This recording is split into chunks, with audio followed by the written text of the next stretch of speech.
आखिर बेनीवाल को कांग्रेस में आने से कौन रोक रहा है? क्यों डोटासरा को बेनीवाल के आने का डर सता रहा है? जी हाँ, यही सवाल राजनीतिक गलियारों में चल रहे हैं। आखिर क्यों नहीं हो पा रहा गठबंधन आरएलपी और कांग्रेस का? क्या डोटासरा इसकी सबसे बड़ी वजह है? करेंगे इसी मुद्दे पर चर्चा इस वीडियो में, इसलिए बने रहेगा आखिर तक मेरे साथ। नमस्कार, मैं हूं चेतना शर्मा और इस मुद्दे पर बातचीत करने के लिए मेरे साथ मौजूद हैं हमारे editor in chief Varun Bhansali ji. Sir, मैं आपसे जानना चाहूंगी कि किस तरह से ये जो गठबंधन की खबरें आ रही थी, अब डोटासरा जी इस गठबंधन के बीच में आ गए हैं और बोला जा रहा है कि डोटासरा जी को बेनीवाल नहीं भा रहे हैं, इसीलिए ये गठबंधन रुक रहा है। क्या है देखिए, इसके एक पीछे की वक़्त वजह? पर कहा जाता था कि गोविंद सिंह डोटासरा पूर्व मुख्यमंत्री अशोक गहलोत के आदमी हैं। हुँ, लेकिन इस समीकरण को समझिएगा जी।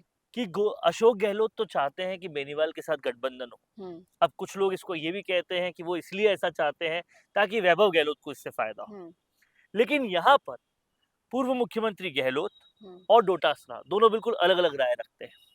डोटासरा उनके अगेंस्ट जाकर ये नहीं चाह रहे कि हनुमान बेनीवाल आए। हुँ, हालाँकि वो खबरों में ये बताना चाहते हैं कि ये दिव्या मदेरणा, हरीश चौधरी और हेमाराम चौधरी नहीं चाह रहे, लेकिन असलियत ये है कि डोटासरा भी नहीं चाह रहे।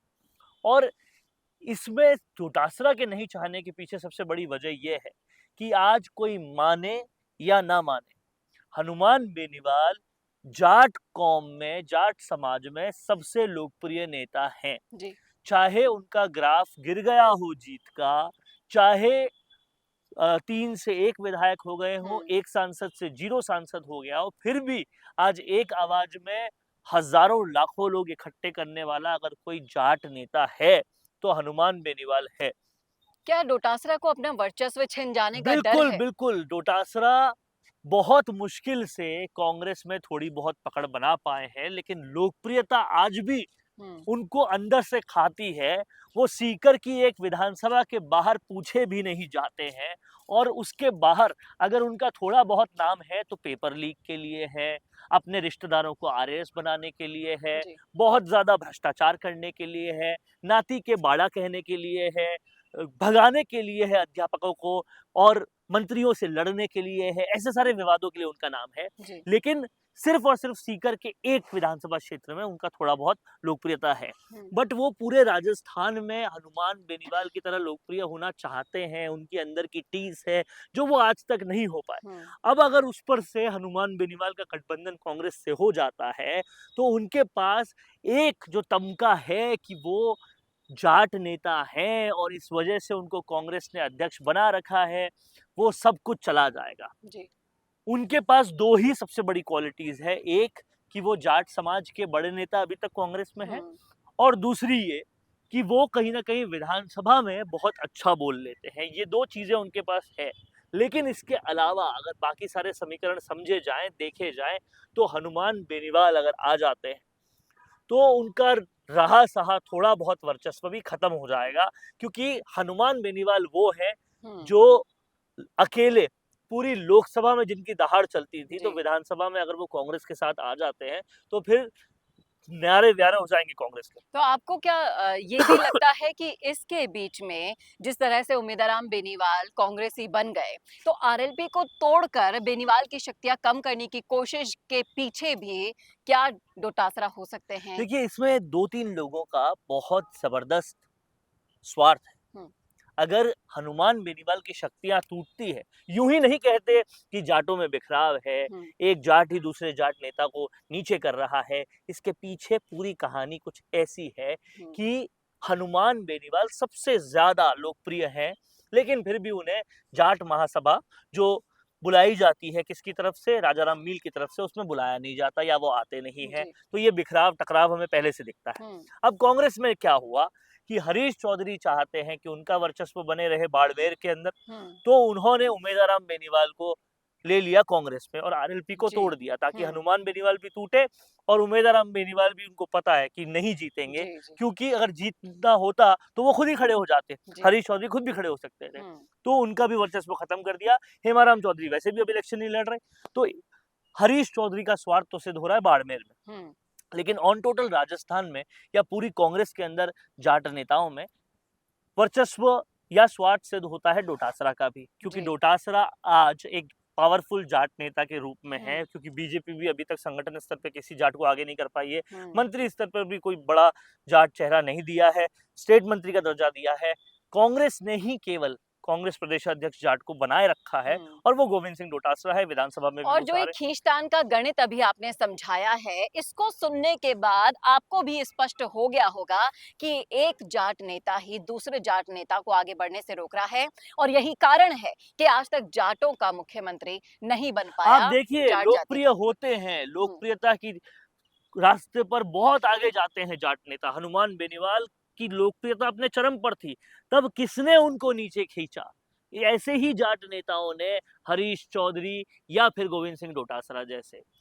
चरम पर है थी निर्मल चौधरी की भी कहीं न कहीं लोकप्रियता, तब भी उनको ऐसे ही नीचे खींचा गया। अभी आप देखिए उनको कहीं पर भी लाइमलाइट पे नहीं लाया गया। जी। तो ये अपने आप से ही कहीं न कहीं इनसिक्योर होते हैं, अपनी कौम से ही इनसिक्योर हो रहे हैं, इसी वजह से जाट मुख्यमंत्री नहीं मिल पाया। हम्म। और कहीं न कहीं एक साथ बद्रीराम जाखड़ दिव्या मदेरणा के पीछे पड़े हुए हैं, उनको नहीं खड़े होने दे रहे, दोनों जाट नेता।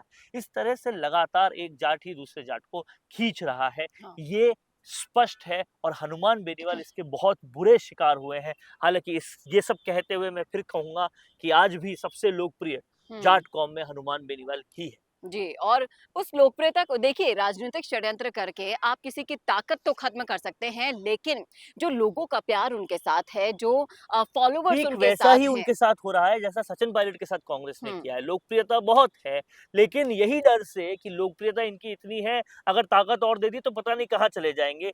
यही डर से हनुमान बेनीवाल के साथ भी किया गया है कि उनको पावरलेस किया गया, हम्म। ताकि लोकप्रियता प्लस पावर हो जाती तो हनुमान बेनीवाल पता नहीं कितने ऊपर लेकिन हो जाते। पता है आपको, इसके पीछे एक और बड़ा कारण और निकल कर सामने आएगा। ये जो फॉलोवर्स हैं, जो उनके चाहने वाले हैं, ये एक बार फिर से हनुमान बेनीवाल को खड़ा करेंगे। जितनी ऊंचाई से उनको गिराने की कोशिश की गई है, आरएलपी को तोड़ने की कोशिश की गई है, उनकी शक्तियों को कम करने की कोशिश की गई है, उसको उनके फॉलोवर्स भी समझ रहे हैं, उनके चाहने वाले भी समझ रहे हैं। मैं देखती हूँ कमेंट्स में बहुत से ऐसे लोग हैं जो पुरजोर सपोर्ट करने वाले हैं बेनीवाल को इस बार के चुनाव में।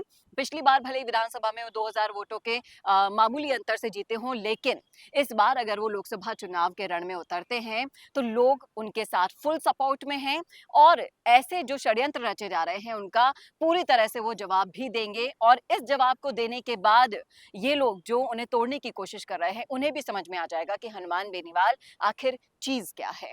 आपकी क्या राय है, आपका क्या सोचना है, कमेंट करके जरूर बताइएगा कमेंट बॉक्स में। इस मुद्दे को आपने देखा है, पूरा वीडियो सुना है इस मुद्दे को, तो आप भी बताइएगा कि क्या आप रखते हैं अपनी राय, कमेंट में लिखिएगा जरूर। कैसा लगा वीडियो ये जरूर बताइएगा, और ऐसे ही और वीडियोस के लिए देखते रहिए राजस्थान संवाद। नमस्कार। कोरोना सोल्टेक क्वालिटी, डेडिकेशन और कस्टमर सेटिस्फेक्शन को प्रायोरिटी पर रखते हुए हर इंडस्ट्री की इलेक्ट्रिसिटी में कॉस्ट सेविंग कराने और उन्हें रिन्यूएबल एनर्जी की ताकत देने के लिए लगातार काम कर रहा है। क्योंकि कोरोना सोल्टेक में हमारा मानना है कि देश के रिसोर्सेज को सस्टेनेबल बनाने के लिए जरूरी है कि हम सबका उसमें बड़ा कंट्रीब्यूशन हो। इसीलिए सोलर प्रोजेक्ट्स की टाइमली डिलीवरी करते हुए एक पार्टनर की तरह आपकी इंडस्ट्री को हम अपडेट करते हैं और हमेशा आपकी सर्विस के लिए तत्पर रहते हुए सोलर एनर्जी का पूरा पोटेंशियल आपको मिले, इसी दिशा में काम करते हैं।